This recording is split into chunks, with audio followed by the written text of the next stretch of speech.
আজকে আমি তোমাদেরকে দর্পণ থেকে শুরু করলাম। গোলীয় দর্পণ সংক্রান্ত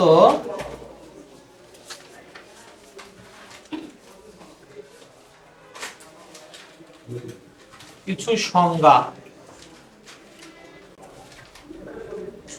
উত্তল ও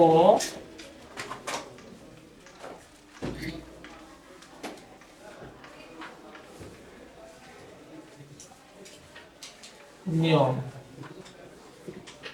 চিত্র সংজ্ঞা। আমি 4টি টপিক দিয়েছি। এই 4টি টপিক আমরা ভালোভাবে শিখবো। একটি হচ্ছে দর্পণের প্রকারভেদ, গোলীয় দর্পণ সংক্রান্ত কিছু সংজ্ঞা, উত্তল এবং অবতল দর্পণের যে চিত্র আঁকার যে নিয়মগুলো রয়েছে, আর সর্বশেষ যে চিত্রগুলো আমরা আঁকার চেষ্টা করব। তো প্রথমত দর্পণ বলি, আমি তোমাদেরকে গত ক্লাসে দর্পণের সংজ্ঞাটা বলছিলাম। যেখানে আলোর প্রতিফলন ঘটবে তাকে আমরা কি বলবো? দর্পণ। দর্পণ কি কি হতে পারে এটা বুঝতে হবে। দর্পণ আমরা সাধারণত ন্যাচারালি যে দর্পণগুলো চিনি, বাসায় যে আয়নাগুলো থাকে তাদেরকে আমরা দর্পণ বলতেছি, যেখানে আমরা আমাদেরকে দেখার জন্য আমরা ব্যবহার করতেছি। ইহা ছাড়াও পরিষ্কার পুকুরের পানি আমরা কিন্তু দেখি মাঝে মধ্যে, তাই না? পরিষ্কার পুকুরের পানির মধ্যে যদি মাথাটা একটু বাড়ায় দেওয়া যায়, নিজের চেহারাটা দেখা যায় না, অর্থাৎ সেটাও দর্পণ হিসেবে কাজ করে। মেঝেটা খুব পরিষ্কার রয়েছে, সেটাও একটা দর্পণ। বুঝতে পারছো? সেখানে আলোর প্রতিফলন হয়তো বা কম হতে পারে, বেশি হতে পারে, কিন্তু রিফ্লেকশন হচ্ছে। যদি আলো রিফ্লেকশন হয় তাহলে নিঃসন্দেহে সেটাকে আমরা কি বলবো? দর্পণ। এই দর্পণটাকে আমরা দুই ভাগে ভাগ করছি, একটা হচ্ছে সমতল আর একটা হচ্ছে গলীয়। বুঝতে হবে, একটা হচ্ছে সমতল, একটা গলীয়। সমতল মানে কি? সমতল বা সোজা। সমতল আয়না কাকে বলছি? যে আয়নায় আলোর নিয়মিত প্রতিফলন ঘটে। আমি তোমাদেরকে গত ক্লাসে আলোর প্রতিফলনের প্রকারভেদ করাইছিলাম। এই আলোর প্রতিফলনের প্রকারভেদ করাতে গিয়ে আমি তোমাদেরকে বলছিলাম মাধ্যমের মসৃণতার উপর ভিত্তি করে এই আলোর প্রতিফলনকে দুই ভাগে ভাগ করা হয়। একটা হচ্ছে নিয়মিত প্রতিফলন, একটা হচ্ছে অনিয়মিত বা ব্যক্ত প্রতিফলন। যখন মাধ্যমটা মসৃণ হবে তখন সেখানে নিয়মিত প্রতিফলন ঘটবে, আর মাধ্যমটা যখন অনিয়মিত প্রতিফলন কাকে বলে। গত ক্লাস থেকে যতগুলো পড়া করছি, এই পড়াগুলোর মধ্যে আলো কি, আলোর প্রতিফলন, ঠিক আছে, আলোর প্রতিফলন কাকে বলে, আলোর প্রতিফলনের দুটো সূত্র পড়েছিলাম, বিম্ব কাকে বলে, সৎ বিম্ব বা বাস্তব বিম্ব কাকে বলে, অসৎ বা অবাস্তব বিম্ব কাকে বলে, এই প্রশ্নগুলো পরীক্ষার ক নাম্বারের জন্য খুব ইম্পর্টেন্ট। বুঝতে পারছো? তাহলে আজকে আমি তোমাদেরকে এই দর্পণের প্রকারভেদ করতে গিয়ে বললাম যে দর্পণগুলোকে আমরা দুই ভাগে ভাগ করছি, একটা হচ্ছে সমতল আর একটা হচ্ছে গলীয়। কথা ক্লিয়ার? তাহলে এই সমতল মানে কি? যখন আমি তোমাদেরকে সমতল দর্পণের সংজ্ঞা ব্যবহার করলাম তখন বললাম যে দর্পণে আলোর নিয়মিত প্রতিফলন ঘটবে তাকে কি দর্পণ বলবো? সমতল। অর্থাৎ একগুচ্ছ সমান্তরাল আলোক রশ্মি সমান্তরালে যাবে, সমান্তরালেই ব্যাক করবে, তখন সেই দর্পণটাকে আমরা সমতল বা সোজা আয়না সোজা আয়না হিসেবে আমরা চিহ্নিত করব। অর্থাৎ বাসা বাড়িতে যে আমরা ড্রেসিং টেবিলে যে আয়নাগুলো ব্যবহার করি, তারপর দেখা যাচ্ছে যে আমরা সেলুনে যে আয়নাগুলো ব্যবহার করি, এই আয়নাগুলোকে আমরা নিঃসন্দেহে কোন আয়না বলতেছি বলতো? সমতল বা সোজা আয়না। বুঝতে পারছো? আচ্ছা, যাই হোক, কত উদাহরণে যাচ্ছি না। প্রস্তুতি ব্যাচের তো সমস্ত তথ্যগুলো পুঙ্খানুপুঙ্খভাবে দেওয়া সম্ভব নয়। যারা একাডেমিক ক্লাস করছো তারা এই তথ্যগুলো পাইছেন। আচ্ছা, গলীয় আয়না মনে রাখতে হবে, আমাদের এই ফিজিক্স বইয়ের যতগুলো প্রশ্ন আসে বা এই শর্ট সিলেবাসের আলোর প্রতিফলন থেকে যতগুলো প্রশ্ন আসবে, ম্যাক্সিমাম প্রশ্ন আসার সম্ভাবনা হচ্ছে তোমাদের এই গলীয় আয়না থেকে। বুঝতে পারছো? তাহলে গলীয় আয়নাটা আমাদেরকে একটু বেশি ফোকাস করতে হবে। সমতল আয়না থেকে প্রশ্ন আসে খুবই কম, সীমিত। তাহলে আমাদেরকে অ্যাকচুয়ালি গলীয় আয়নাটাকে বেশি ফোকাস করতে হবে। গলীয় আয়নাটাকে যদি বেশি ফোকাস করি, গলীয় আয়না আমরা কাকে বলছি? যে আয়নাগুলো, আমার কথা একটু বোঝার চেষ্টা করো, যে আয়নাটা কোনো গোলক থেকে সৃষ্টি হয়েছে, কোনো গোলক থেকে সৃষ্টি হয়েছে। অর্থাৎ তুমি যদি কোনো গোলক থেকে আয়না তৈরি করো, নিঃসন্দেহে সেই আয়নাটাকে আমরা কি বলবো? গলীয় আয়না। ঠিক আছে? তা এই গলীয় আয়নাটাকে আমরা কিভাবে ব্যাখ্যা করব? আমরা এইখানে একটা গোলক নিলাম, এইখানে একটা গোলক নিলাম, এই গোলক থেকে এই অংশগুলো কেটে নিলাম, এই যে এইরকম সৃষ্টি হলো। বুঝতে পারছো? অর্থাৎ এটা একটা কাচের গোলক চিন্তা করতে পারো, এইটা একটা কাচের গোলক চিন্তা করতে পারো। এই গোলক থেকে এই অংশটা কেটে নিয়েছি, এই গোলক থেকে এই অংশটা কেটে নিয়েছি। নেওয়ার পরে আমি কি করলাম? এর উপর দিকে পাড়া লাগাইলাম, ধাতুর তৈরি পাড়া লাগাইলাম, সিলভারিং করলাম। তাহলে এই যে পাড়া যখন লাগাইলাম, পাড়া লাগার ফলে কি এগুলো আয়নায় পরিণত হয়ে গেল না? হয়তো বা সমতল আয়না হয় নাই, কিন্তু কোনো না কোনো একটা আয়না হয়েছে। এই জাতীয় আয়নাগুলোকেই বলা হবে কি আয়না বলতো? গলীয় আয়না। আমার কথা বুঝতে পারছো? অর্থাৎ গলীয় আয়না আমি কাকে বলবো? যে আয়নাগুলো কোনো গোলক থেকে তৈরি হয়েছে, বুঝতে পারছো? সেই আয়নাগুলোকে আমরা গলীয় আয়না বলবো। গলীয় আয়নাগুলোকে আমরা দুই ভাগে ভাগ করব। একটা হচ্ছে উত্তল বা উঁচু আয়না, উত্তল বা উঁচু আয়না। একটা হচ্ছে অবতল বা নিচু আয়না। তাহলে এই উত্তল আয়না কোনটার, অবতল আয়না কোনটা, সেটা আমাদেরকে একটু বুঝতে হবে। আমি তোমাদেরকে বলতেছি, একটু মনোযোগ সহকারে শোনো। আমি তোমাদেরকে একটু আগে আরেকটা কথা বলছি যে তোমাদের যদি আলোর প্রতিফলনের ক্ষেত্রে মাস্টলি প্রশ্ন আসবে, এই দুইটা সৃজনশীল আসতে পারে, যেহেতু এই অধ্যায়টা আমাদের জন্য খুবই গুরুত্বপূর্ণ। আর আমি বলছি এই অধ্যায়ের যে আমরা তিনটা আয়না ব্যবহার করব। একটা হচ্ছে সমতল বা সোজা আয়না, একটা উত্তল, আর একটা কি বলতো? অবতল। মানে গলীয় আয়নার অংশ দুইটা, বুঝতে পারছো? তাহলে এই তিনটে আয়নার মধ্যে কোন আয়নাগুলো থেকে বেশি পরীক্ষা প্রশ্ন আসে, আমি কিন্তু এইটাও তোমাদেরকে বলছি। কোন দুইটা আয়না বলতো? দুইটা। এই দুইটার মধ্যে আবার অবতল থেকে বেশি পরীক্ষা প্রশ্ন আসে। যাই হোক, আমাদেরকে তিনটায় পড়তে হবে, তিনটাকে বেশি গুরুত্ব দিব। তাহলে আপাতত এই দুইটা আমরা একটু শুরু করলাম। তো আমি বলছি যে গলীয় আয়না কাকে বলে? গলীয় আয়না মূলত যে আয়নাগুলো কোনো গোলক থেকে সৃষ্টি হয়েছে তাদেরকে গলীয় আয়না বলে। ঠিক আছে? গলীয় আয়নাকে আমরা কয় ভাগে ভাগ করছি? দুই ভাগে। একটা উত্তল বা উঁচু, একটা অবতল বা নিচু। উত্তল আয়নাটা কি? যে আয়নার নিচু পৃষ্ঠে পাড়া লাগানো থাকে, বুঝতে পারছো? দেখো দেখি, এই সাইডটা কি নিচু না? নিচু পৃষ্ঠে পাড়া লাগাইছে, উঁচু পৃষ্ঠটা প্রতিফলক পৃষ্ঠ হিসেবে কাজ করছে। তাদেরকে আমরা কোন আয়না বলতেছি বলতো? উত্তল বা উঁচু। আমার কথা বুঝতে পারছো? অবতল বা নিচু আয়না কি? যে গলীয় আয়নার উঁচু পৃষ্ঠে পাড়া লাগা থাকবে আর নিচু পৃষ্ঠটা প্রতিফলক পৃষ্ঠ হিসেবে কাজ করবে, সেই আয়নাকে আমরা কোন আয়না বলবো? অবতল বা নিচু। তাহলে আমরা এখান থেকে বুঝতে পারলাম যে আয়না বা দর্পণের প্রকারভেদ কিন্তু দুইটা। প্রকারভেদ কয়টা? দুইটা। কিন্তু আয়না পাইলাম কয়টা? তিনটা। একটা পাইলাম সমতল বা সোজা, ঠিক আছে, যেটা আমরা বাসা বাড়িতে দেখেছি, ঠিক আছে, যেটা আমরা ড্রেসিং টেবিলে বা আমাদের চেহারা দেখার জন্য ব্যবহার করে থাকি, সমতল বা সোজা আয়না। আর গলীয় আয়না মানে কি? যে আয়নাগুলো কোনো গোলক থেকে তৈরি হয়েছে তাদেরকে আমরা গলীয় আয়না বলবো। গলীয় আয়না আমরা অলরেডি দুইটা পেয়ে গিয়েছি, একটা হচ্ছে উত্তল আয়না আর একটা হচ্ছে অবতল আয়না। উত্তল আয়না কাকে বললাম? যে আয়নার নিচু পৃষ্ঠে পাড়া লাগা থাকবে, উঁচু পৃষ্ঠটা প্রতিফলক পৃষ্ঠ হিসেবে কাজ করবে। যদি আমাদেরকে দেখি আর কি, যদিও সেটা সম্ভব নয়, খারাপ দেখা যাবে, কিন্তু যদি দেখার জন্য ব্যবহার করে থাকি উঁচু পৃষ্ঠটা, তাহলে সেটাকে উত্তল বা উঁচু আয়না বলবো। আর যে আয়নার নিচু পৃষ্ঠে পাড়া লাগা, উঁচু পৃষ্ঠে পাড়া লাগানো থাকবে, নিচু পৃষ্ঠটা প্রতিফলক পৃষ্ঠ হিসেবে কাজ করবে, সেই আয়নাকে আমরা কোন আয়না বলবো বলতো? অবতল বা নিচু আয়না। বুঝতে পারছো? এটা টোটাল আয়না কয়টা বলতো? তিনটা। একটা হচ্ছে সমতল বা সোজা, একটা উত্তল, আর একটা হচ্ছে অবতল। পরীক্ষার যদি এমসিকিউ আসে আয়না কয় প্রকার? দুই প্রকার। কয় প্রকার? দুই প্রকার। গলীয় আয়না কয় প্রকার? দুই প্রকার। বুঝতে পারছো? কিন্তু আমরা পড়বো টোটাল কয়টা আয়না? তিনটা। বুঝতে পারছো? এগুলো একটু সমস্যা হয়। আচ্ছা, যাই হোক, আমি তোমাদেরকে দর্পণের প্রকারভেদ বললাম, ঠিক আছে? দর্পণের প্রকারভেদে কয়টা দর্পণ পাইলাম বলতো? দুইটা। টোটাল আয়না পাইলাম কয়টা? তিনটা। হিসাব ক্লিয়ার? আমরা গলীয় দর্পণ সংক্রান্ত কিছু সংজ্ঞা এখন ক্লিয়ার করব। গলীয় দর্পণ সংক্রান্ত কিছু সংজ্ঞা যদি আমরা পড়তে চাই, এই গলীয় দর্পণ, এই মিশনারিটা কোথায়? এই চিত্র আঁকার নিয়মগুলো শিখছো, সবাই তো চিত্র আঁকতে পারেন, কিন্তু পরীক্ষায় এই চিত্রগুলো প্রয়োগ, ঠিক আছে, কিভাবে কিভাবে প্রশ্ন আসে, আবারও আমাদেরকে এগুলো ভালোভাবে একটু জানতে হবে, সামনে যেহেতু এসএসসি পরীক্ষা। তো যাই হোক, আমি বলছি গলীয় দর্পণ সংক্রান্ত কিছু সংজ্ঞা। গলীয় দর্পণ কয়টা পাইছি বলতো? দুইটা। আমরা যদি এই সংজ্ঞাগুলো একটু আলোচনা করতে চাই, সংজ্ঞা কয়টা আছে? নাম্বার 1 মেরু, নাম্বার 2 উপমেরু, মনোযোগ দিতে হবে, উপমেরু। নাম্বার 3, ঠিক আছে, বক্রতার কেন্দ্র, বক্রতার কেন্দ্র, ঠিক আছে।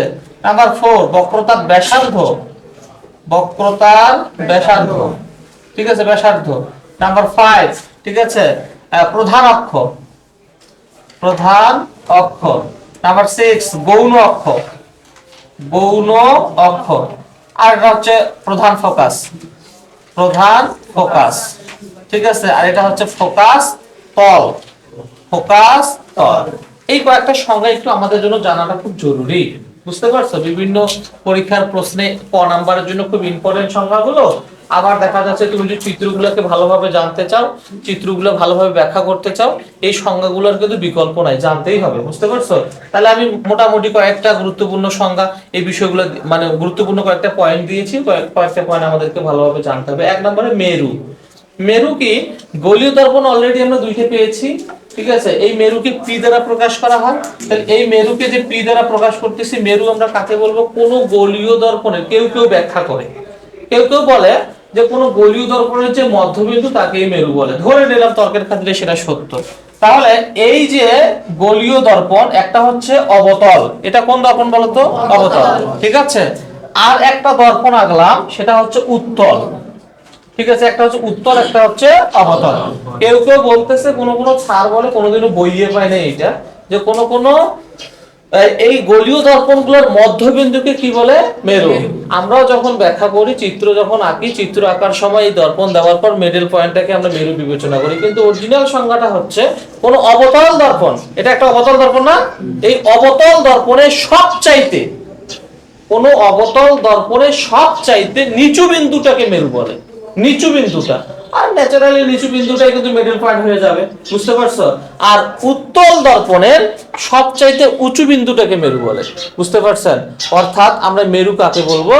এই অবতল দর্পণের সবচাইতে নিচু বিন্দু আর উত্তল দর্পণের সবচাইতে উঁচু বিন্দু। বলতো এই অবতল দর্পণের সবচাইতে নিচু বিন্দু যদি হয়, তা নিচু বিন্দু কয়টা হবে? একটা হবে না? তাহলে এই উত্তল দর্পণের সবচাইতে যদি উঁচু বিন্দু বিবেচনা করো, তাহলে উঁচু বিন্দু কয়টা হবে? একটা। তাহলে একটা দর্পণের মেরু কয়টা বলতো? একটা। আমার কথা বুঝতে পারছো? সেই মেরুটাকে আমরা কি দ্বারা প্রকাশ করছি বলতো? পি দ্বারা। মেরুটাকে কি দ্বারা প্রকাশ করছি? পি দ্বারা, ঠিক আছে। তাহলে মেরুটা আমরা বুঝতে পারলাম। মেরু হচ্ছে সাধারণত কোন গোলীয় দর্পণের মধ্যবিন্দু, কেউ কেউ বলতেছে, আবার কেউ কেউ বলতেছে একটা অবতল দর্পণের সবচেয়ে নিচু বিন্দু, আর উত্তল দর্পণের সবচেয়ে উঁচু বিন্দুকে কি বলা হচ্ছে? মেরু। ঠিক আছে, বুঝতে পারছো? চলে যাও 2 নাম্বার, উপমেরু। উপমেরুকে কি দ্বারা প্রকাশ করা হয়? P prime. কি দ্বারা প্রকাশ করা হয়? P prime. আচ্ছা বলো তো, একটু আগে বলছি তোমাদেরকে মেরু কয়টা হবে? একটা। তাহলে এই উপমেরু কোনগুলো? আমরা উপমেরুটার একটু বুঝবো। বলা হচ্ছে মেরু ব্যতীত, মেরু ব্যতীত ওই দর্পণের মধ্যে যতগুলো বিন্দু হবে সবগুলো কি বলতো? উপমেরু। অর্থাৎ এটা কি মেরু না? মেরু যেহেতু একটা, বাকি কিন্তু অসংখ্য বিন্দু কল্পনা করা যেতেই পারে, ঠিক আছে। এগুলো সব এক একটা বিন্দু, তাহলে এই সমস্ত বিন্দুগুলোকে কি বলা হয়? উপমেরু। এটাকে কি কি দ্বারা প্রকাশ করা হচ্ছে? P prime. P prime, P prime, P prime. তার মানে আমরা বলতে পারি যে একটা দর্পণের মেরু একটা, কিন্তু উপমেরু গুলো হচ্ছে অসংখ্য, ঠিক আছে। যতগুলো আমাদের প্রয়োজন হবে সবগুলো কি বলতো? উপমেরু। আমার কথা বুঝতে পারছো? আচ্ছা চলে যাই 3 নাম্বার। 3 নাম্বার সংজ্ঞাটা হচ্ছে বক্রতার কেন্দ্র সি দ্বারা প্রকাশ করা হয়, সেন্টার। তাহলে এই যে বক্রতার কেন্দ্রটা তাকে বলছে আমাদেরকে বুঝতে হবে। বলতো আমরা যে গোলীয় দর্পণগুলো সৃষ্টি করলাম, গোলীয় দর্পণগুলো কি কোনো গোলক থেকে সৃষ্টি করছি না? আমরা কাচের গোলক থেকে সৃষ্টি করছি। একটু বোঝার চেষ্টা করো। এই যে একটা গোলীয় দর্পণ, এটা একটা অবতল দর্পণ। অবতল দর্পণ, এটা কি কোনো গোলক থেকে সৃষ্টি হয়েছে না? গোলক থেকে সৃষ্টি হয়েছে না, এটা তো কোনো গোলক থেকে সৃষ্টি হয়েছে। তাহলে বোঝার চেষ্টা করো, এই গোলকের নিঃসন্দেহে একটা কেন্দ্র আছে, আছে না? আর এই কেন্দ্রটাকে কি কেন্দ্র বলা হচ্ছে? বক্রতার কেন্দ্র। আমার কথা বুঝতে পারছো? অর্থাৎ আমি সংজ্ঞাটা দেবো, বাবার আমি তোমাদেরকে বারবার বলি, কোনোদিনও সংজ্ঞা মুখস্থ করা যাবে না। সংজ্ঞা যেই স্টুডেন্ট ব্যাখ্যা করতে পারবে সেই কিন্তু অরিজিনাল স্টুডেন্ট। আমি যখন বড় কোচিংয়ে ক্লাস করতাম, তখন আমাদের স্যার আমাদেরকে বলতো সংজ্ঞা কখনো মুখস্থ করা যাবে না, সংজ্ঞা ব্যাখ্যা করতে হবে, সংজ্ঞা নিজেকে বানিয়ে বানিয়ে লিখতে হবে। তাই বলে কি ভুলভাল লেখা যাবে? তুমি যদি বক্রতার কেন্দ্রের সংজ্ঞা, বক্রতার ব্যাসার্ধের সংজ্ঞা লাগাই দাও, ওটা কি ঠিক আছে? তুমি তোমার কথা মতো, আমি একটা সংজ্ঞা বলবো, এখন একটা সংজ্ঞা বলবো, কিছুক্ষণ পর তুমি আমাকে বক্রতার কেন্দ্রের সংজ্ঞা ধরাবে, আমি আবার ওইটাই বলবো, কিন্তু একটু এদিক সেদিক চেঞ্জ হতে পারে, কিন্তু মেইন বিষয়টা ঠিক থাকবে। বুঝতে পারছো? এতে সংজ্ঞাগুলোকে কখনোই মুখস্থ লেখা যাবে না। একটা ফিজিক্স বইয়ের মধ্যে তুমি পরীক্ষা দিতে যাবে, মিনিমাম, ঠিক আছে, 2-250 সংখ্যাতে মুখস্থ করে যাইতে হবে ক নাম্বারের জন্য, তাই না? অতগুলো সংখ্যাকে মুখস্থ করা সম্ভব? আমি কিন্তু পড়াগুলো একটু বুঝে বুঝে যাবো, সংখ্যাগুলো নিজের মতো করে বানিয়ে দিব। বুঝতে পারছো? এই যোগ্যতাটা অর্জন করতে হবে। তো যাই হোক, বক্রতার কেন্দ্র কাকে বলে? আমি বললাম বক্রতার কেন্দ্র হচ্ছে গোলীয় দর্পণগুলো যে গোলক থেকে সৃষ্টি হয়। এটা কি গোলীয় দর্পণ ছিল না? এটা গোলীয় দর্পণ ছিল। আর এই গোলীয় দর্পণ এই গোলক থেকে সৃষ্টি হয়েছে। এই গোলকের যে কেন্দ্র, সেই কেন্দ্রটাকেই বলা হচ্ছে বক্রতার কেন্দ্র। ঠিক আছে, বলো তো একটা গোলকের কেন্দ্র কয়টা থাকে? একটা। তাহলে বক্রতার কেন্দ্র কয়টা? একটা। তাহলে এখন পর্যন্ত পাইলাম বক্রতার কেন্দ্র একটা, মেরু একটা, কিন্তু উপমেরু অনেকগুলো। আমার কথা বুঝতে পারছো? আচ্ছা, তাহলে যাই হোক, আমরা বক্রতার কেন্দ্র বুঝলাম, চলে যাও বক্রতার ব্যাসার্ধ। খুবই গুরুত্বপূর্ণ। গোলীয় দর্পণ যে গোলক থেকে সৃষ্টি হয়েছে সেই গোলকের ব্যাসার্ধকেই বলা হয় বক্রতার ব্যাসার্ধ। অর্থাৎ এইটা কি গোলকের কেন্দ্র না? কেন্দ্র থেকে পরিধি পর্যন্ত ডিসটেন্সটা কি বলতো? ব্যাসার্ধ। এটা কি বলা হচ্ছে? বক্রতার ব্যাসার্ধ। একে কি দ্বারা প্রকাশ করা হয়? আর। আমার কথা বুঝতে পারছো? এখন পর্যন্ত কয়টা সংখ্যা পাইলাম? চারটা। চারটাতে কারো কোনো সমস্যা আছে? সমস্যা থাকার কথা না। আমি আবার একবার বলে দিচ্ছি, মেরু কাকে বলে? মেরু হচ্ছে কোনো দর্পণের মধ্যবিন্দু বা উত্তল দর্পণের সবচেয়ে উঁচু বিন্দু, অবতল দর্পণের সবচেয়ে নিচু বিন্দু। কথা ক্লিয়ার? আচ্ছা, 2 নম্বর হচ্ছে উপমেরু। ঠিক আছে, মেরু ব্যতীত বাকি সমস্ত বিন্দুগুলোকে কি বলা হচ্ছে? উপমেরু। 3 নম্বরে বলতেছে বক্রতার কেন্দ্র। বক্রতার কেন্দ্র হচ্ছে গোলীয় দর্পণ যে গোলকের অংশ সেই গোলকের কেন্দ্রকে বলা হচ্ছে বক্রতার কেন্দ্র। হিসাব ক্লিয়ার? 4 নম্বর হচ্ছে বক্রতার ব্যাসার্ধ। ঠিক আছে, গোলীয় দর্পণ যে গোলকের অংশ সেই গোলকের ব্যাসার্ধকে বক্রতার ব্যাসার্ধ বলা হয়। একে কি দ্বারা প্রকাশ করা হয়? আর।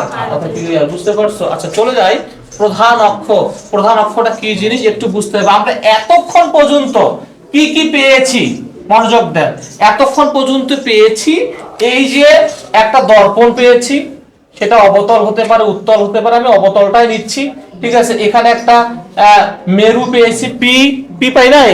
আর মিডল পয়েন্ট বা সর্বনিম্ন বিন্দু বা সর্বোচ্চ বিন্দু। এখানে একটা বক্রতার কেন্দ্র পাইছি, সি। পাইছি না? আচ্ছা, আমরা কয় নাম্বার সংজ্ঞা আলোচনা করতেছি? 5 নাম্বার, যেটাকে আমরা কি বলছি? প্রধান অক্ষ। প্রধান অক্ষ কাকে বলে বাবা? খুবই গুরুত্বপূর্ণ বিষয়। প্রধান অক্ষর কোনো লিমিট নাই।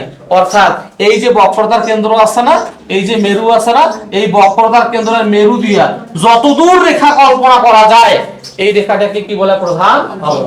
আমি আমার প্রয়োজনে এটাকে এইখান থেকে এইখানেও কল্পনা করতে পারি, এইখান থেকে এত দূরেও কল্পনা করতে পারি। আমার প্রয়োজন যতটুকু আমি ততটুকু নিতে পারি। বুঝতে পারছো? অর্থাৎ প্রধান অক্ষ কাকে বলছি? প্রধান অক্ষ বলছি যে বক্রতার কেন্দ্র এবং মেরুগামী যে সোজা সরল রেখা, তাকে কি বলা হচ্ছে? প্রধান অক্ষ। আমার কথা বুঝতে পারছো? আচ্ছা, চলে যাও গৌণ অক্ষ। বলো তো প্রধান অক্ষটা যে গেছে, এই প্রধান অক্ষ কি মেরু দিয়ে গেছে না?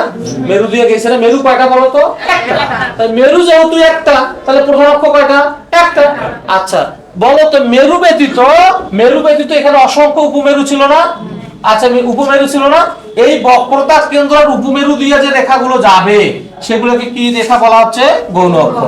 আচ্ছা, একটু বোঝার চেষ্টা করো। তার মানে আমি ফাইনালি সিদ্ধান্ত নিতে পারি যে মেরু যেহেতু একটা, তার মানে প্রধান অক্ষ কয়টা? একটা। আর উপমেরু যেহেতু অনেকগুলো, তার মানে গৌণ অক্ষ হচ্ছে অনেকগুলো।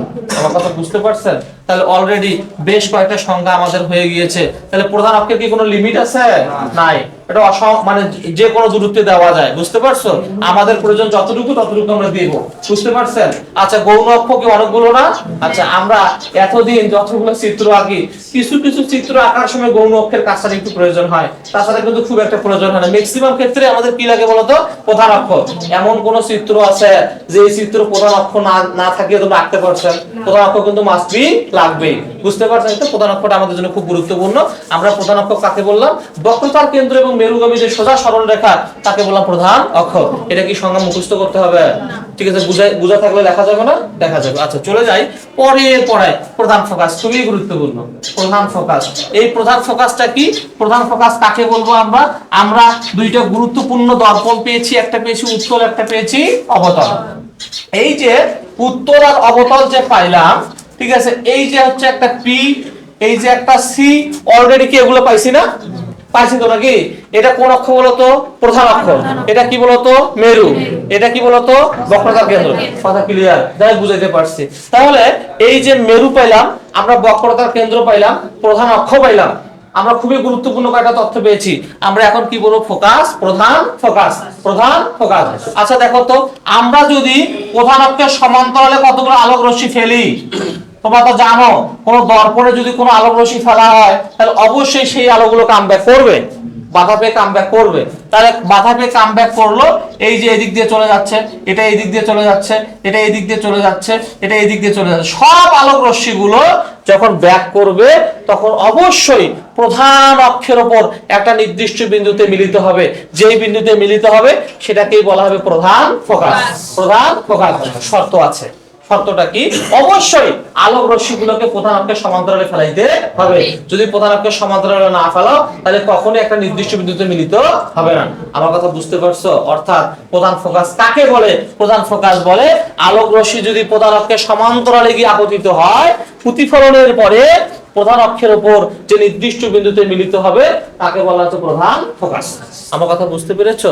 আচ্ছা বলো তো, আমি যে এখানে যে ফোকাসটা পেয়েছি, এই ফোকাসটা পাওয়াতে আলোক রশ্মিগুলো কি সরাসরি মিলিত হয়েছিল, জোর করে মিলাই দিছি? সরাসরি মিলিত হয়েছে না? এই দিক দিয়ে গিয়ে এই দিকে ডাইরেক্ট চলে গেছে, এই দিক দিয়ে ডাইরেক্ট চলে গেছে। আমি কি কোনো কল্পনা করেছি? না। অর্থাৎ এই ফোকাসটা হবে সৎ ফোকাস। কি ফোকাস? সৎ। অর্থাৎ আমরা যখন ম্যাথ করব, আমি গত ক্লাসে তোমাকে একটা কথা বলছিলাম, সদের ক্ষেত্রে হবে প্লাস আর অসদের ক্ষেত্রে হবে মাইনাস। এগুলো আরো ব্যাখ্যা আছে, অত ব্যাখ্যায় যাচ্ছি না যেহেতু তোমাদের সামনেই পরীক্ষা। তাহলে আপাতত মনে রাখতে হবে, তুমি যখন অবতল দর্পণের অঙ্ক করবা, বারবার বলছি, তখন ফোকাসের মানটাকে 100% কি ধরতে হবে? প্লাস। ঠিক আছে, প্লাস ধরতে হবে। বুঝতে পারছো? আচ্ছা চলে যাও অবতল দর্পণ, আসলে উত্তল দর্পণ। এই যে উত্তল দর্পণটা যে পাইলাম, এটা হচ্ছে বক্রতার কেন্দ্র। এইটা, এইদিকে তো গোলকটা, তাই না? বক্রতার কেন্দ্র, এটা প্রধান অক্ষ। আচ্ছা বলো তো, আলো আমি এইদিকে ফেলবো না এইদিকে ফেলবো? এইদিকে তো পাড়া লাগানো আছে। পাড়ার দিকে আমরা আয়নায় যদি কোনোদিন এই যে চেহারা দেখি, তাহলে কিন্তু এইদিকে কালার করা থেকে ওইদিকে কি কখনো দাঁড়াই না? বুঝতে পারছো? যে এইদিকে ক্লিয়ার থাকবে ওইদিকেই তো দাঁড়াবো। বুঝতে পারছো? অর্থাৎ আলোগুলোকে প্রধান অক্ষের সমান্তরালে ফেললাম, এই যে প্রধান অক্ষের সমান্তরালে ফেলতেছি, তা আলোগুলো কি ভিতরে ঢুকবে? না, বাধা পেয়ে এটা ব্যাক করবে। এই আলোটা এই দিকে চলে গেছে, এই আলোটা এই দিকে চলে গেছে, এটা এই দিকে চলে গেছে, এটা এই দিকে চলে গেছে। কিন্তু যদি আলোগুলোকে আমি পিছন দিকে বর্ধিত করি, এই পিছন দিকে বর্ধিত করে সব আলোগুলো প্রধান অক্ষের উপর একটা নির্দিষ্ট বিন্দুতে মিলিত হবে। ঠিক আছে, সেটাকেই বলা হবে প্রধান ফোকাস। এখানে সরাসরি মিলিত হয়েছে, এখানে সরাসরি মিলিত হয় নাই। তার মানে কি এটা সৎ হবে না অসৎ হবে? আর এই ক্ষেত্রে যখন ম্যাথটা করবা, এফ এর মানটা কি হবে? মাইনাস। কোন কিছু স্টুডেন্ট পরীক্ষা সেন্টারে খাতা অঙ্ক করিবা যায়, এটা করছে অ্যানসার আমার মেলে না, তার মানে বুঝতে হবে আর এফ এর মানটা কি হচ্ছে? প্লাস। বলো তো, প্রশ্নে প্লাস দেওয়া থাকবে না মাইনাস দেওয়া থাকবে? প্লাসে দেওয়া থাকবে, সামনে কোনো চিহ্ন নাই, খালি লেখা আছে কোন লেন্স বলো তো, কোন দর্পণ? উত্তল। উত্তল দর্পণ থাকলেই তোমাকে অটোমেটিকলি এই এফ এর মানটা কি ধরে নিতে হবে? মাইনাস। আপাতত তুমি যদি এই সিস্টেমেই মনে রাখো, কেন মাইনাস ধরলাম কেন প্লাস ধরলাম, তখন আমি সিদ্ধান্ত দিব যে আসলে এটা হচ্ছে প্রকৃতভাবে মিলে যাওয়ার কারণে এটা হচ্ছে প্লাস, আর এটা হচ্ছে আমি কল্পনা করেছি অসৎ ফোকাস, জোর করে মিলাই দিছি, এইজন্য এটা কি বলতো? মাইনাস। তাহলে ফোকাস, প্রধান ফোকাসটা কি বোঝা গেছে? আচ্ছা চলে যাও ফোকাস তল। ফোকাস তল মানে কি? ফোকাস বিন্দু বরাবর। বলো তো ফোকাস কয়টা পাইছি? একটা পাইছি না? ফোকাস বিন্দু বরাবর যে লম্বালম্বি ভাবে যে তল কল্পনা করা, ফোকাস তল বলতে কোনো কিছু, এটা জাস্ট একটা কল্পনা। এটা ফোকাস বিন্দু না, এই লম্বালম্বি যে তলটা কল্পনা করা হবে, এই লম্বালম্বি যে তলটা কল্পনা করা হবে তাকেই বলা হচ্ছে ফোকাস তল। ঠিক আছে, তাহলে ফাইনালি একটু উপরের দিকে তাকাও। আমরা বেশ কয়েকটা গুরুত্বপূর্ণ সংজ্ঞা পেয়েছি, মেরু পেয়েছি, উপমেরু পেয়েছি, বক্রতার কেন্দ্র পেয়েছি, বক্রতার ব্যাসার্ধ পেয়েছি, প্রধান অক্ষ পেয়েছি, গৌণ অক্ষ পেয়েছি, প্রধান ফোকাস পেয়েছি, ফোকাস তল। এই কয়টা সংজ্ঞায় কারো কি কোনো সমস্যা আছে? আচ্ছা, সমস্যা থাকার কথা নয়, খুবই যতটুকু বলার দরকার তোমাদের শর্ট টাইমের মধ্যে ততটুকু আমি বলছি। আচ্ছা যাই হোক, আমরা এখন উত্তল ও অবতল দর্পণের চিত্র আকার নিয়মগুলো শিখবো। আমি তার আগে একটু কথা বলে দেই, আমরা কিন্তু এই যে পড়ছি, দেখো আমরা এতক্ষণ পর্যন্ত এই বিষয়গুলো পাইছি। এটা একটা অবতল, এটা হচ্ছে একটা উত্তল। অবতল আর কি বলতো? উত্তল। এই তথ্যগুলো পাইছি না? তাহলে এই অবতল আর উত্তল যে পাইলাম, এই অবতল আর উত্তল যে পাইলাম, এই অবতলের কথা একটু চিন্তা করে। এটা প্রধান অক্ষ পেয়েছিলাম পি, পেয়েছিলাম সি, পাইছি এটা কি পাইছি? এফ। ঠিক আছে, এটা হচ্ছে তোমাদের সি পাইছিলাম, এটা পাইছিলাম এফ। বুঝতে পারছো? আমরা যখন এই চিত্রগুলো আঁকবো তখন মনে রাখতে হবে এট ডিসটেন্সটা এট ডিসটেন্সের কি বলতো? সমান। অর্থাৎ এফ ইকুয়াল আর ভাগ 2। আমাদের এই প্রমাণটা খুব ইম্পর্টেন্ট নয় এখন। ঠিক আছে, যখন আমরা 2012 সালে সিলেবাস করছিলাম, 14 সালে সিলেবাস করছিলাম, তখন ওই সিলেবাসের জন্য এই নিয়মগুলো খুব গুরুত্বপূর্ণ ছিল। কিন্তু রিসেন্ট বিগত 4-5 বছরে এই প্রশ্নগুলো খুব একটা পরীক্ষায় আসে না, এই জন্য একে এখন আর সময় নষ্ট করতেছি না। বুঝতে পারছো? তাহলে আপাতত জাস্ট আমরা আমরা এইটা জানবো, এই ডিসটেন্স আর এই ডিসটেন্স সর্বদা কি বলতো সমান, এইটা আর এইটা কি বলতো সমান, বুঝতে পারছো? আচ্ছা যাই হোক, তাহলে আমরা যখন চিত্রগুলো আঁকবো তখন এই নিয়মটা একটু ফলো করব। আমরা তারপরে দুই একটা উপপাদ্য ক্লিয়ার করব, আগে চিত্রগুলো আঁকা ক্লিয়ার করে ফেলি। আচ্ছা, এখন উত্তল ও অবতল দর্পণের চিত্র আঁকার নিয়ম, ঠিক আছে? তাহলে মনে রাখতে হবে অবতলের চিত্র সবচেয়ে বেশি, উত্তলের চিত্র কম, শুধু একটা চিত্র, আর সমতলের চিত্র হচ্ছে দুইটা। তাহলে চিত্র সবচেয়ে বেশি কার বলতো অবতলের। অবতল দিয়ে শুরু করে লেখো অবতল দর্পণের চিত্র আঁকার নিয়ম।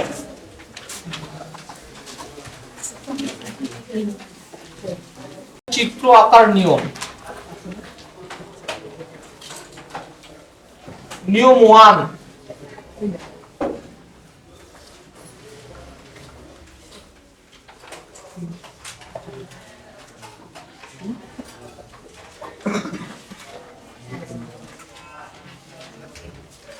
পরের দিকে তাকাও, একটু আগে পেয়েছি, মনোযোগ দেন, খুবই গুরুত্বপূর্ণ। 1 নম্বর নিয়মে বলা হচ্ছে আলোক রশ্মি যদি, বুঝতে হবে নিয়ম না জানলে চিত্র আঁকা যাবে না, নিয়ম না জানলে চিত্র আঁকা যাবে না, বলে দিলাম। আচ্ছা, 1 নম্বর নিয়মে বলছি আলোক রশ্মি যদি প্রধান অক্ষের সমান্তরালে যায়, আলোক রশ্মি যদি প্রধান অক্ষের সমান্তরালে যায়, এটা কি প্রধান অক্ষ না? প্রধান অক্ষ না? আলোক রশ্মি যদি প্রধান অক্ষের সমান্তরালে যায়, তাহলে যখন ব্যাক করবে চিরন্তন সত্য আলোটা প্রধান ফোকাস দিয়ে চলে যাবে। এটা কয় নম্বর নিয়ম? 1। শোনো, এটা হয়তো মনে হচ্ছে জিনিসটা খুব ইজি, এটাই এমসিকিউ দিবে। আমার কথা বুঝতে পারছো? বলো তো বিগত দিনের স্টুডেন্ট গুলো কিসে খারাপ রেজাল্ট করতেছে? এমসিকিউ। লিখিত কিন্তু আমরা সৃজনশীল এতটাই মনোযোগী হই, শেষ মুহূর্তে এসে সৃজনশীল একটা ভালো একটা মানে ভালোভাবে পরীক্ষা দেওয়ার একটা যোগ্যতা অর্জন হয় আমাদের, কিন্তু ফাইনালি আমরা এমসিকিউ পড়ি না।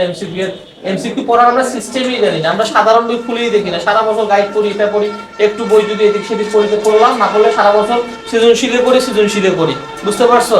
কিন্তু দিন শেষে আমরা এমসিকিউ গিয়ে একটু আমাদের কষ্ট হয়ে যায়। এই জন্য এই বিষয়টা মাথার মধ্যে রাখতে হবে যে এই তথ্যগুলো কিন্তু এমসিকিউ দিয়ে দেয়, বলে দিবে যে আসলে আলোক রশ্মি যদি প্রধান অক্ষের সমান্তরালে ফেলানো হয়, তাহলে প্রতিফলিত রশ্মিটির দিক কোন দিকে হবে, বুঝতে পারছো? তো অবশ্যই 100% সেই প্রতিফলিত রশ্মিটি কোন দিক দিয়ে যায় বলতো? ফোকাস দিয়ে। নিয়ম নাম্বার কত বলতো? 1 নাম্বার নিয়মে আমরা পড়লাম যে আলোক রশ্মি যদি প্রধান অক্ষের সমান্তরালে যায়, প্রতিফলনের পর প্রধান ফোকাস দিয়ে চলে যাবে। কথা ক্লিয়ার? নিয়ম 2, মনোযোগ দাও, নিয়ম 2। এই নিয়মটি আমি তোমাদেরকে একটা ক্লাসে কথা বলছিলাম, আলো যে পথে যায় সে পথেই ফিরে আসে। আলোর গুরুত্বপূর্ণ বৈশিষ্ট্য একটা, আমি বৈশিষ্ট্যগুলোর মধ্যে বলছিলাম আলোর দিকের কি কোনো পরিবর্তন হয়? আলোর দিকের পরিবর্তন হয় না, মানে যে পথে যায় সে পথেই ফিরে আসে। রাতের বেলা, আমার কথা শোনো, রাতের বেলা লাইট মারবা, তুমি লাইট মারবা। আচ্ছা বলো তো, রাতের বেলা যখন লাইটটা আমি মারলাম, লাইটটা কি সোজা যাবে না? সোজা যাবে না। যখন লাইটটা অফ করব, আবার সোজা হাতে ফিরে আসবে, বুঝতে পারছো না? আঁকা বাঁকা পথে গিয়ে আঁকা বাঁকা পথে ফিরে আসবে, এটা কখনো হয় না, কখনোই হয় না। আলো যে পথে যায় সে পথেই ফিরে আসে, এই কথাটা মাথার মধ্যে রাখতে হবে। অর্থাৎ 1 নম্বরের ঠিক উল্টা নিয়মটা হচ্ছে নিয়ম নাম্বার 2। তুমি যদি নিয়ম নাম্বার 2 টা একটু ব্যাখ্যা করতে চাও, এই যে, ঠিক আছে, এটা হচ্ছে পি, এটা হচ্ছে এফ, এটা হচ্ছে সি।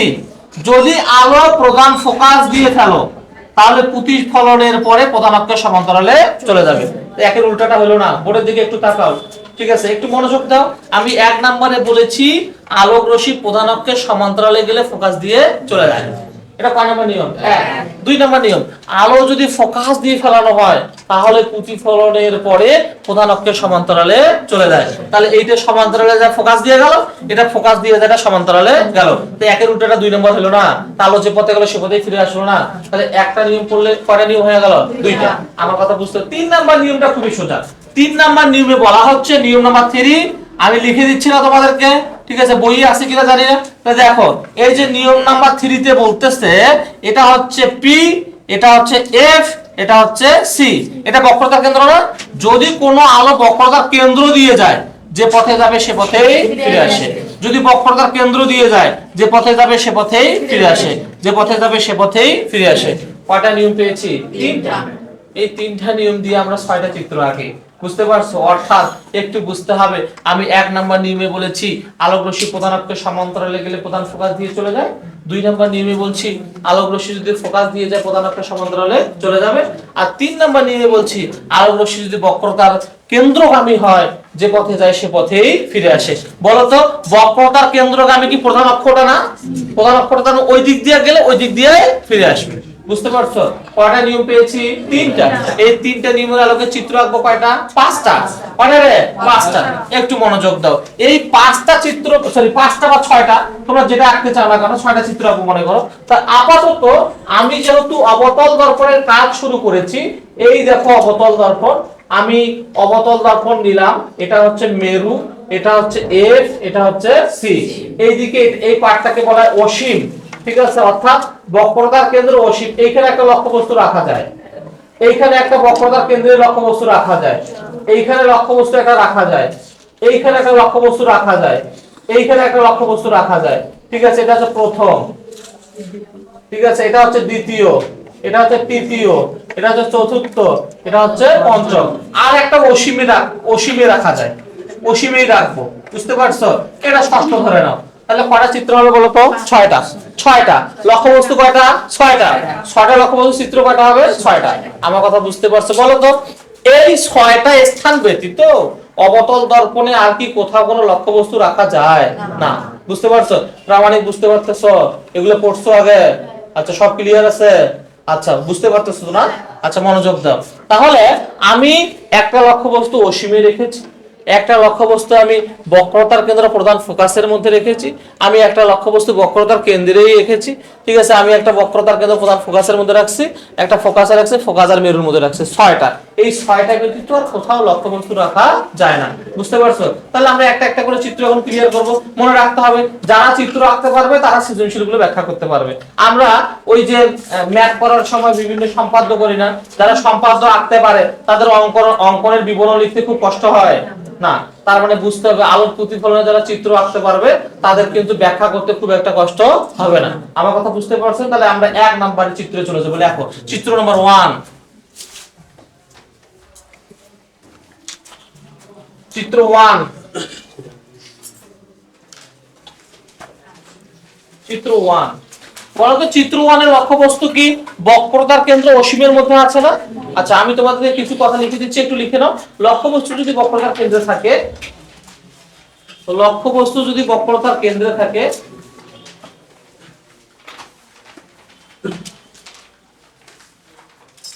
লক্ষ্যবস্তু যদি বক্রতার কেন্দ্রে থাকে, বিম্ব বক্রতার কেন্দ্রে, বক্রতার কেন্দ্র এবং অসীম। আচ্ছা সরি, 1 নম্বর চিত্র আঁকতেছি না? তাহলে দেখো লক্ষ্যবস্তু যদি বক্রতার কেন্দ্র এবং অসীমের মধ্যে থাকে, আচ্ছা লক্ষ্যবস্তু যদি বক্রতার কেন্দ্র এবং অসীমের মধ্যে থাকে, অসীমের মধ্যে থাকে, বিম্ব সর্বদাই, বিম্ব, একটু হাত চালাও দ্রুত, বিম্ব সর্বদাই বক্রতার কেন্দ্র এবং প্রধান ফোকাসের মধ্যে গঠিত হবে। বিম্ব সর্বদাই বক্রতার কেন্দ্র এবং প্রধান ফোকাসের মধ্যে গঠিত হবে। ঠিক আছে, বক্রতার কেন্দ্র প্রধান ফোকাসের মধ্যে গঠিত হবে। লিখছো? এক্ষেত্রে বিম্ব হবে সৎ, উল্টা এবং ছোট। সৎ, উল্টা এবং ছোট। সৎ, উল্টা এবং ছোট। এবং বিবর্ধনের মান হবে, বিবর্ধনের মান হবে ঋণাত্মক, এবং বিবর্ধনের মান হবে ঋণাত্মক এবং 1 অপেক্ষা ছোট। বিবর্ধনের মান হবে ঋণাত্মক এবং 1 অপেক্ষা ছোট। বিবর্ধনের মান হবে 1 অপেক্ষা ঋণাত্মক এবং 1 অপেক্ষা ছোট। আচ্ছা, তথ্যটা লিখতে পারছো? 1 নম্বর তথ্য লিখতে পারছো? দেখি খাতাটা একটু তোমার। আচ্ছা, আমি 1 নম্বরে লিখে দিয়েছি। ঠিক আছে, 1 নম্বরে লিখে দিয়েছি, লক্ষ্যবস্তু যদি বক্রতার কেন্দ্র এবং অসীমের মধ্যে থাকে, বিম্ব সর্বদা বক্রতার কেন্দ্র এবং প্রধান ফোকাসের মধ্যে গঠিত হবে। এক্ষেত্রে বিম্ব হবে সৎ, উল্টা, ছোট। বিবর্ধনের মান হবে ঋণাত্মক এবং 1 অপেক্ষা ছোট। আমি কি তোমাদেরকে এখনো বিবর্ধন পড়াইছি?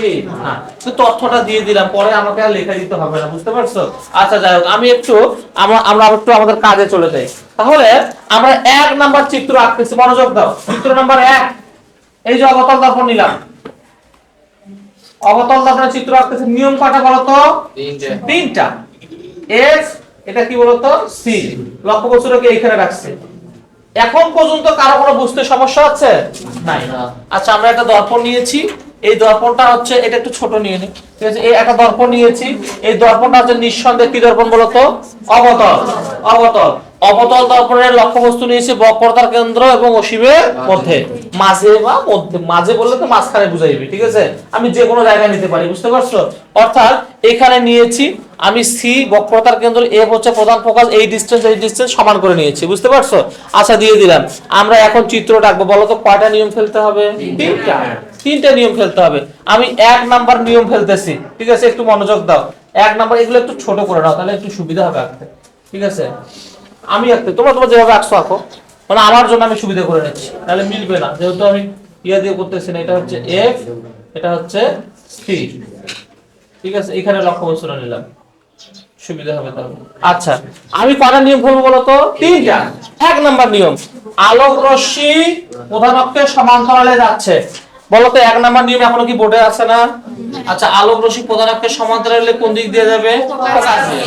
আচ্ছা এই যে ফোকাস দিয়া চলে গেল, কারো কোনো সন্দেহ আছে? নাই, সব বুঝতে পারছো? আচ্ছা এটা কি লক্ষ্যবস্তুটা না? লক্ষ্যবস্তু। আচ্ছা এখন 2 নাম্বার নিয়মটা কি ছিল বলতো? আলোক রশ্মি কোন দিয়ে যাবে? ফোকাস দিয়া। ফোকাস দিয়া, তা এইটা কি ফোকাস না? আচ্ছা এই যে ফোকাস দিয়ে গেল, ফোকাস দিয়ে গেল, এখন কি কামব্যাক করবে না? কামব্যাক করার সময় কোন দিক দিয়ে? প্রধান অক্ষের সমান্তরালে। এই যে প্রধান অক্ষের সমান্তরালে চলে যাচ্ছে, বুঝতে পারছো? এই জায়গাতে মিলিত হয়েছে না? অর্থাৎ এইটা যদি মাথা হয়, এই মাথার বিম্ব গঠিত হবে এই জায়গায়, বুঝতে পারছো আমার কথা? অর্থাৎ আমি এই সমস্ত একটা বিশাল লক্ষ্যবস্তু নিয়েছি, লক্ষ্যবস্তু থেকে 2টা আলোক রশ্মি ফেললাম। প্রথম আলোক রশ্মিটা ফেলেছি প্রধান অক্ষের সমান্তরালে গেলে ফোকাস দিয়ে চলে যাবে। 2 নম্বর আলোক রশ্মিটা ফেলেছি ফোকাস দিয়ে গেলে প্রধান অক্ষের সমান্তরালে চলে যাবে, একটা নির্দিষ্ট বিন্দুতে মিলিত হয়েছে, অর্থাৎ এই জায়গার বিম্বটা হবে এই জায়গায়, বুঝতে পারছো আমার কথা? এখন পরের স্টেপে চলে যাও, ঠিক আছে। এটা কি লেস না বা পা না? আচ্ছা এইটা কি আমি কি তোমাদেরকে 3 নাম্বার নিয়মে পড়াইছি? প্রধান অক্ষ বরাবর গেলে যে পথে যাবে সে পথেই চলে আসে, তার মানে এটা যে পথে যাবে সে পথেই ফিরে আসে। এই যে বিম্ব হচ্ছে এইটা, ঠিক আছে। অর্থাৎ আমি তোমাকে একটু আগে লিখিয়ে দিয়েছিলাম যে লক্ষ্যবস্তু যদি বক্রতার কেন্দ্র এবং অসীমের মধ্যে থাকে, বোঝার চেষ্টা করো, এটা কি বক্রতার কেন্দ্র না? এটা কি অসীম না? বক্রতার কেন্দ্র এবং অসীমের মধ্যে থাকে, বিম্ব সর্বদাই বক্রতার কেন্দ্র এবং প্রধান ফোকাসের মধ্যে গঠিত হবে, হয়েছে তো নাকি? আচ্ছা এক্ষেত্রে বিম্ব হবে সৎ। বলো তো একটু বোর্ডের দিকে দেখাও, বিম্বটা যে হয়েছে, আলোগুলো কি সরাসরি মিলিত হয়েছে না? অর্থাৎ আলোগুলো যেহেতু সরাসরি মিলিত হয়েছে, তার মানে বিম্বটা কি হয়েছে? সৎ। আচ্ছা এটা কি উপরে, এটা কি নিচে হয় নাই? উল্টা হয়েছে না সোজা হয়েছে? উল্টা। বুঝতে? আর একটা কথা মাথায় রাখবা, যাহাই সৎ তাহাই উল্টা, যাহাই অসৎ তাহাই সোজা। আমার কথা বুঝতে পারছো? অর্থাৎ এখান থেকে আমরা শিক্ষা নিতে পারি, আয়নার সামনে যে আমরা দাঁড়াই, আয়নার সামনে যে আমরা দাঁড়াই, বলতো আয়নার পিছনে বিম্বটা কি সোজা হয় না উল্টা হয়? সোজা। তার মানে আমাদের বিম্বটা অসৎ না সৎ? অসৎ। আমার কথা বুঝতে পারছো? আমি বলছি যাহাই অসৎ তাহাই সোজা, আর যাহাই সৎ তাহাই উল্টা। আমার কথা বুঝতে পারছো? অর্থাৎ এটা হচ্ছে বিম্ব। বলতো আকারে ছোট হয়েছে না বড় হয়েছে? ছোট হয়েছে না? তাহলে আমি বলছি বিম্বটা হবে সৎ, উল্টা এবং ছোট। সৎ, উল্টা এবং ছোট। কথা ক্লিয়ার? বুঝতে পারছো? বিবর্ধনের মান বলছি ঋণাত্মক এবং 1 অপেক্ষা ছোট, যদিও আমি তোমাদেরকে এখনো বিবর্ধন করাই নাই। কথা ক্লিয়ার? চিত্রটা এঁকে নাও তাড়াতাড়ি, তাড়াতাড়ি চিত্রটা এঁকে নাও।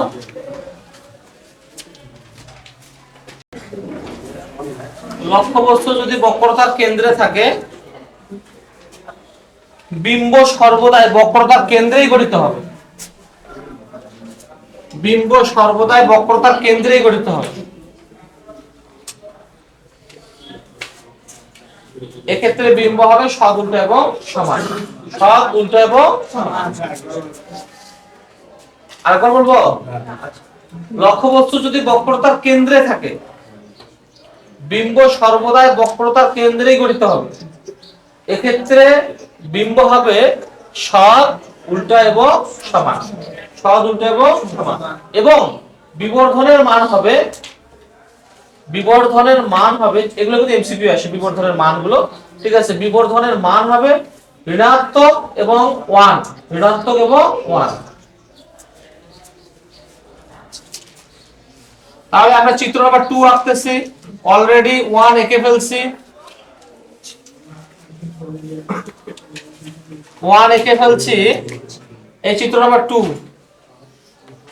মনোযোগ দাও, বোঝা যাচ্ছে পড়াটা? কোনো সমস্যা আছে কারো? আচ্ছা, সমস্যা থাকলে আমাদের তখন ক্লাস শেষ হয়নি, বুঝছে? আচ্ছা, আমরা এটার আরো একটা ক্লাস করব। আচ্ছা, এখন দেখো, এই যে আমরা পি এফ সি, আচ্ছা, লক্ষ্যবস্তু কোথায় রাখবো বলো তো? বক্রতার কেন্দ্রে। বক্রতার কেন্দ্রে রাখবো না? তোমরা যে 5টা বা 6টা চিত্র আঁকবে, সবচেয়ে চিত্র কষ্ট দেয় এটাই, তাই না? সবচেয়ে কষ্ট দেয় এটাই। অর্থাৎ আমাদেরকে বুঝতে হবে, যেহেতু এই চিত্রটা মিলাইতে একটু আমাদের কষ্ট হয়, তোমরা যারা বিভিন্ন টেকনিকে চিত্রটা আঁকতে পারো, কোনো সমস্যা নেই। মনে রাখতে হবে এক্ষেত্রে দর্পণটা আছে না, দর্পণটা একটু লম্বা করে নিবা, লম্বা করে, মানে বেশি রাউন্ড করে নিবা না, বুঝতে পারছো? একটু লম্বা করে নিবা। আচ্ছা, তাহলে আমি এটা তোমাদেরকে তথ্য দিয়েছি যে লক্ষ্যবস্তু বক্রতার কেন্দ্রে থাকলে বিম্ব কোথায় হবে? বক্রতার কেন্দ্রে। আচ্ছা, তুমি যদি পেন্সিল দিয়ে বা একটু মাপযোগ দিয়ে সঠিকভাবে আঁকো, তাহলে কিন্তু ওই জায়গাতেই মিলিত হবে, বুঝতে পারছো? তাহলে প্রধান অক্ষের সমান্তরালে গেল, তাহলে কোন দিকে যাবে বলো তো? প্রধান ফোকাস, প্রধান ফোকাস। 2 নাম্বার, এটা 1 নাম্বার নিয়ম না? আচ্ছা, 1 নাম্বার নিয়ম আমরা কি পাইছি? আলোক রশ্মি যদি প্রধান অক্ষের সমান্তরালে যায়, প্রধান ফোকাস দিয়ে চলে যাবে। আর 2 নাম্বার নিয়ম, আলোক রশ্মি যদি প্রধান ফোকাস দিয়ে যায়, তাহলে প্রতিফলনের পরে প্রধান অক্ষের সমান্তরালে চলে যাবে, বুঝতে পারছো? এই জায়গা মিলিত হয়েছে না? আর বিম্বটা হচ্ছে এই যে এইটা, ওকে? অর্থাৎ মাথার মধ্যে রাখতে হবে আমরা 3টা নিয়ম ফেলবো। আলোর নিয়ম 3টা, এই অবতল দর্পণে চিত্র আঁকার নিয়ম কয়টা বলো তো? 3টা। 1 নাম্বার, আলোক রশ্মি প্রধান অক্ষের সমান্তরালে গেলে ফোকাস দিয়ে চলে যাবে। 2 নাম্বার, ফোকাস দিয়ে গেলে প্রধান অক্ষের সমান্তরালে চলে যাবে। 3 নাম্বার, ঠিক আছে, বক্রতার কেন্দ্রগামী আলোক রশ্মির দিকের কোনো পরিবর্তন হয় না, অর্থাৎ যে পথে যাবে সে পথেই ফিরে আসবে। বলো তো বিম্বটা সৎ হয়েছে না অসৎ? সৎ। ঠিক আছে, উল্টা না সোজা? উল্টা। কিন্তু আমি যে বিম্বটা আঁকছি এটাকে একটু বড় মনে হচ্ছে না?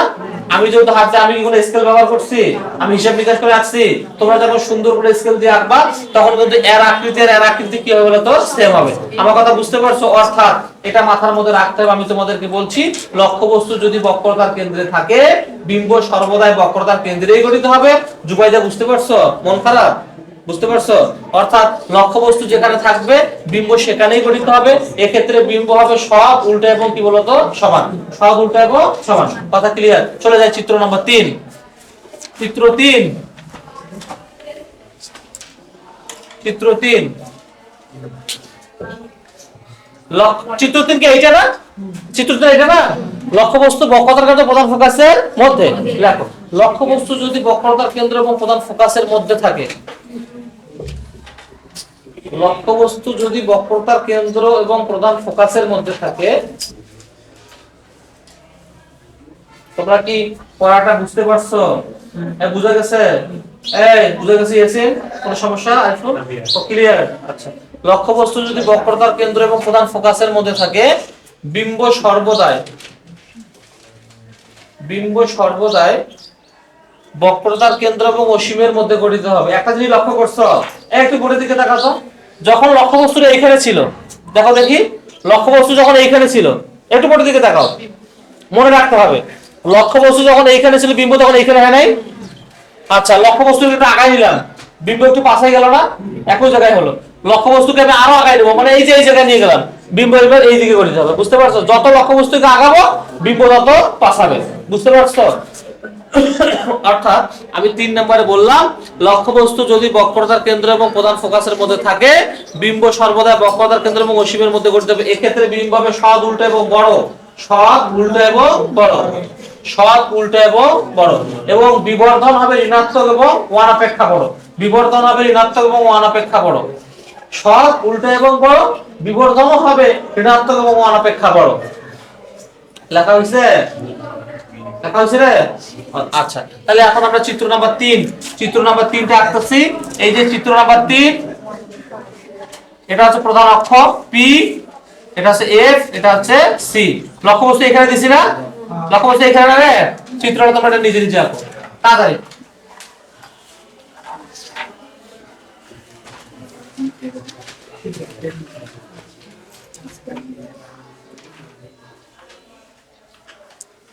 তাড়াতাড়ি আঁকো, 1 মিনিট। 3টে নিয়ম, তাই না? আচ্ছা, তোমার প্রিয় কই? তোমার আরেক বন্ধু কোথায়? আসে নাই? ওকে বাসায় রেস্ট করতে বলো, এখন পরীক্ষার পর বই পড়তে বলবো, হ্যাঁ? আচ্ছা, কয়টা নিয়ম বলো তো? তিনটা। এক নম্বর নিয়ম, প্রধান অক্ষের সমান্তরালে গেলে প্রধান ফোকাস দিয়ে চলে যায়। এটা কাকে বোঝানো বলো তো? এটা বুঝতে পারছো? বুঝতে পারছো? শিলামণি বুঝতে পারছো? প্রধান অক্ষের সমান্তরালে গেলে প্রধান ফোকাস দিয়ে চলে যায়।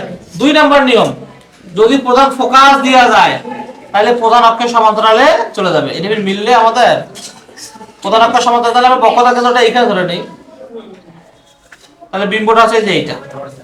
বুঝতে পারছো? অর্থাৎ এই যে আমি লক্ষ্যবস্তুটা নিয়েছি বক্রতার কেন্দ্র এবং প্রধান ফোকাসের মধ্যে। বুঝতে পারছো আমার কথা? আমি একে একে কয়টা নিয়ম ফেলছি? তিনটা। এক নাম্বার, প্রধান অক্ষের সমান্তরালে গেলে প্রধান ফোকাস দিয়ে চলে যায়। দুই নাম্বার, ফোকাস দিয়ে গেলে প্রধান অক্ষের সমান্তরালে চলে যায়। তিন নাম্বার, আলোক রশ্মি যদি বক্রতার কেন্দ্রগামী হয়, যে পথে যায় সে পথেই ফিরে আসে। তাহলে কি বিম্বটা কি বক্রতার কেন্দ্র পার হয়ে গঠিত হয় নাই? অর্থাৎ এক্ষেত্রে হবে, ঠিক আছে, আমি যখন হাত দিয়ে আঁকছিলাম তখন ভুল হয়েছিল না? তা তোমাদের কি এটা ভুল হবে? তোমরা তো সব হিসাব নিকাশ করে রাখবেন। আমি কি এই মাপগুলো কি মানে মেপে মেপে বসাইছি? একটা কিন্তু এটা করি নাই। অর্থাৎ আমাদেরকে বুঝতে হবে আলোক রশ্মি যদি বক্রতার কেন্দ্র এবং লক্ষ্যবস্তু যদি বক্রতার কেন্দ্র এবং প্রধান ফোকাসের মধ্যে থাকে, বিম্ব গঠিত হবে বক্রতার কেন্দ্র এবং অসীমের মধ্যে। বলতো যে বিম্বটা গঠিত হয়েছে এটা সৎ হয়েছে না অসৎ হয়েছে? সৎ। সৎ হয়েছে না? উল্টো হয়েছে না সোজা হয়েছে? উল্টা। ছোট হয়েছে না বড়? বড়। বুঝতে পারছো? আর বিবর্ধন হবে ঋণাত্মক এবং অনপেক্ষা বড়। আমি যে কয়টা চিত্র আঁকাইছি এই চিত্র, এই কয়টা চিত্র বুঝতে পারছো? আচ্ছা, প্রথম থেকে যে আমি তোমাদেরকে পড়াগুলো পড়াইলাম, বিভিন্ন চিত্র আঁকাইলাম, চিত্র আঁকার নিয়মগুলো করাইলাম, এখন মধ্যে তিনটা চিত্র আঁকাইলাম। আচ্ছা, আর বাকি চিত্র কয়টা থাকলো বলো তো? তিনটা। মনের মধ্যে এই শোনো, বাকি অবতল দর্পণের চিত্র থাকলো তিনটা, সমতলের দুইটা আর উত্তলের একটা। টোটাল চিত্র কয়টা থাকলো? তিন। 3 2 5 1 6। এই 6টা চিত্র আমরা নেক্সট দিনে আঁকবো। বুঝতে পারছো? তাহলে আজকে এই চিত্রগুলো বাসায় সুন্দর করে কভার করবা। ওকে? আর কোনো সমস্যা আছে? হ্যাঁ, সবাই পড়াটা বুঝতে পারছো? ওকে, থ্যাংক ইউ। হ্যাঁ, সবাই ভালো থাকো।